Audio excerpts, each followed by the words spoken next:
Hi everyone, welcome back to my channel, Lou's Life Pearls, where I reflect on my life revelations, the things that I'm going through at the time. I'm just talking about things as I see them, what I'm learning right now at the moment. It's all a process, so the things that I'm talking about today, I might talk about differently a year from now, but as of right now, these are my realizations and my pearls that I would like to share. Mainly for me to reflect myself and to have as a parenting tool for my kids as they grow. But if you're watching this, you are along for the ride in this journey with me. I appreciate you for being here.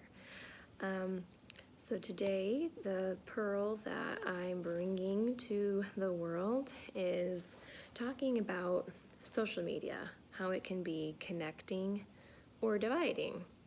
So just like in anything in life, anything that we see as being healthy or constructive, if we cross that line in our mind where it becomes too much in one direction, we have an off balance.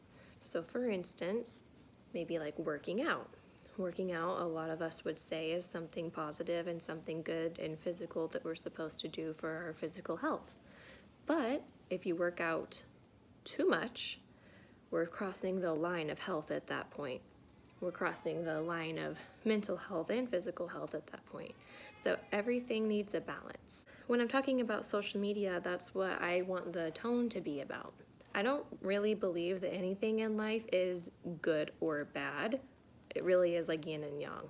Like there is a little bit of good or bad in everything. Also, I promise authenticity in these videos, and you might hear my son as he is waking up from his nap. So we just record these videos whenever we have a second. So the first thing I want to talk about with social media is how it's connecting. So I do think it's very important to be conscious of everything that's going on around you and to be connected. And social media is a really good platform for that. We're able to connect with like our local the local place you live in, the local authorities, know what's going on around you, know what's going on in your neighborhood, what's going on in your kids' schools, what's being talked about, what are the things that's happening.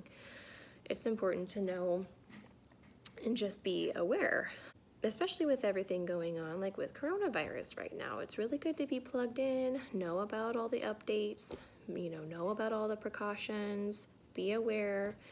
That's one of the biggest tools in life, is just knowing what's going on around you and being observant and looking. Social media is a great way to have access to that information and get the information pretty instantaneously. Anytime there's a big catastrophe, wherever it is in the world, we typically know about it pretty quickly. But with that being said, there's so much information all the time. So there's no way to know everything that's going on, because nobody has the time to sift through everything that social media has to offer. So it's important that where we are connected, we're kind of like intentionally connecting into certain communities in social media. So of course, we're going to be connected to our friends and to our family. And that's another way social media is amazing, especially right now if you are staying at home and, we're kind of limiting our contact with the outside world. It's nice to have social media to still be in touch with our family and friends that are right in our neighborhood we're not getting to see anymore, but also our family and friends that we never get to see who are never around here. I personally have a sister and her husband and son that are in the military, move around all the time. My little nephew was about 4 whenever they moved, and I feel like I can be still in touch with his life and what's going on and watch him grow and change. So glad it's not like back in the day when all we could do was write a letter and, just kind of highlight the bullet points in a letter, and then it takes time to mail it, takes time to read it, takes time to get back. Now it's like instantaneous. That's great and amazing. But just like with anything, we can cross that amazing line and it can really divide us. It can divide us as a community, can divide us as a person. And it's important to know that line, because really in a way we're kind of walking that line all the time. We can easily go either direction, just like with anything in life, yin and yang. when we check social media, it's important to be aware of why we're checking it and still work it into our physical life. We don't want this to cripple our physical life in any way. We don't want this to get in the way of who we are as a person or how we are with what's going around us, because ultimately we live in this physical world. If we actually could go to Facebook, maybe it would be different, but we can't. So, as we're connecting and we're checking social media and we're looking at the news for the day and we're seeing what's going on, it's important that we kind of set restrictions for ourselves. How long are we willing to check in? What's like the time of day that we're really looking at that?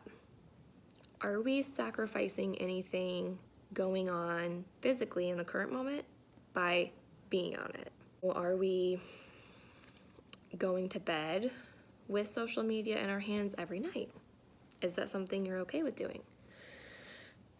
I believe there's a fine line there. My husband and I kind of have differing, I guess you'd say differing like comfort levels with social media. And that's something that we talk about. It's very frustrating when you're in the middle of a conversation and a phone goes off and there's that instant reach for it. Can that thing wait? Sometimes it can't, but a lot of the time, even if it's not social media, even if it's like a text message, a lot of the time those things don't need an immediate response. We can delay it by a few minutes, finish up what we're doing, and get to it. Finding that balance, making sure that we're still being present in those conversations that we're having, because ultimately this is life. Social media is not life, but it is a way to be connected, which is still important. But it's important to be connected to the other things going on as well. And I just mentioned going to bed.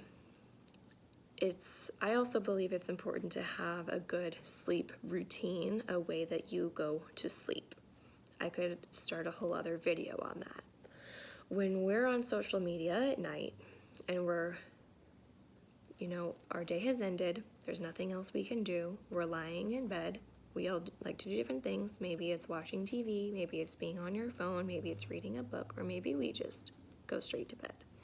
I do think there are some ways that we can stay connected to each other while we're connecting in with social media. For instance, my husband, he might be scrolling through Twitter, and so I'll just curl up to my husband and just kind of look at what he's looking at, and we'll just click on interesting videos or links or articles, and it's like an experience together. It's just like if we were like reading the newspaper in bed together. It's no different. So you can make it a connecting thing. Or playing games on your phone. Make it a connecting thing. Connect that with the person that you're with, and you both can experience it together. It can be something that you do together. But just be aware of those moments where you are either cutting out important time to be on social media, or if you're interrupting important time to be on social media. If anytime we start obsessing over anything in life, that's already crossing a healthy boundary. We really shouldn't obsess over anything. We should not feel that we feel crippled without social media. We shouldn't feel that we feel crippled without our phone. We should be able to feel like we can walk from one room to the other in the house and not have our phone on us. But we can also recognize the importance of having a phone to stay in touch. Find that balance, whatever it is for you. For me, I've been making it a point to specifically set my phone down when I'm doing something that I want to be there for. When I'm with my son and we're playing on the floor, giggling and laughing, I make it a point to set my phone. It's within hearing distance away. If it goes off, I can answer it. but I don't really need to see anything that's going on. I'm not awaiting any kind of response or communication from anybody that's that urgent. And just be here now. Dinner time, I will say there's times where my husband and I do have our phone. Sometimes we're connected doing it, sometimes we are disconnected. But sometimes there is health in disconnection. We eat together every night at the table. Most of the time, we don't have our phone. We like to use that time to talk about whatever, or sometimes we'll start a show. But sometimes we don't, and that's okay. Especially like now, where we're stuck in the house all day together. We're having plenty of that connection time where we're talking and interacting and being there with each other. So we don't necessarily need that dedicated time at dinner. But when we're both working and our days are busy and we're apart and that's the first time that we're coming together, we are pushing our phones off to the side.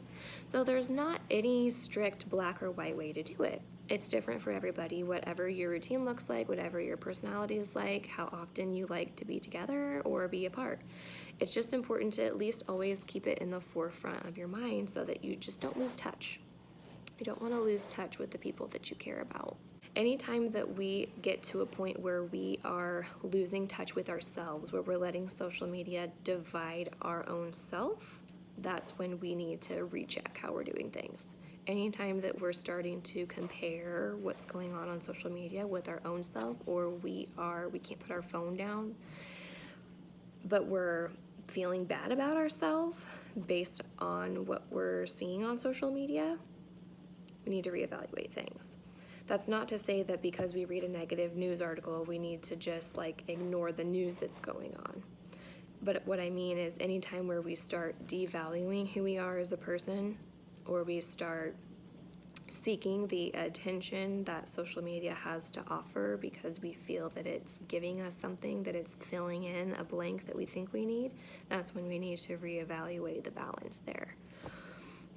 Do not let social media divide the things that are important in your life, and especially don't let it divide you as a person. Everything in moderation is really a big key to life. Every single thing. We live in a world where social media is everywhere, and it's a part of our lives. And it's important to lead that example also if you have children, to show your kids how to healthily have access to that. We're seeing right now an increased number of young ones with social media who they're going through things very different in life because they're having to handle these pressures from social media, bullying on social media. It's so different now than it was even 10 years ago.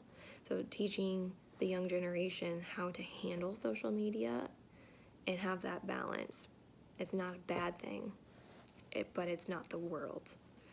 So just to sum everything up, stay connected. Don't let social media divide you. Thank you for listening to this Pearl.